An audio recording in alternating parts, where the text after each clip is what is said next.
دڵشاد کوێستانیە کە بێگومان خاوەنی چەندین بەرهەم و خاوەنی چەندین پێشانگای هاوبەش و تایبەتیشە و نوێترین ئەزمموی شێباتە گرمیان و لە پێشانگایەکدا بە دروشمی بۆنی خاک نمایشەکات. بگومان دڵشاد کوێستانی لەبەری نمایشەکەیەوە باس لەوە کات کە لە ماوەی ڕابردوودا لە 19 وڵاتی جیهان پێشانگای کردوێتەوە جگە لە پارێزگاکانی هەرێمی کوردستان، بۆیە بە هاوکاری بەڕێوەبەرایەتی گشتی ڕۆشنبیری و هونەری گرمیان توانیوێتی ئەزمموونێکی نوێی لە گرمیان نمایش بکات.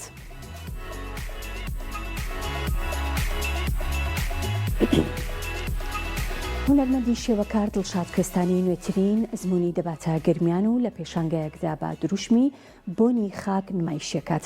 ئەو هونەرمەندە لەبارەی نمایشەکەواڵێت لە ماوەی ڕابردوودا لە 19 وڵاتی جیهان پێشانگای کردوێتەوە جگە لە پارێزگاکانی هەرێمی کوردستان، بۆیە بە هاوکاری بەڕێوەبەرایەتی گشتی ڕۆشنبیری و هونەری گرمیان توانیوێتی ئەزمموونێکی نوێ لە گرمیان نمایش بکات و ژمارێکی بەرچاو لە میوان بینەری نمایشەکەی بن.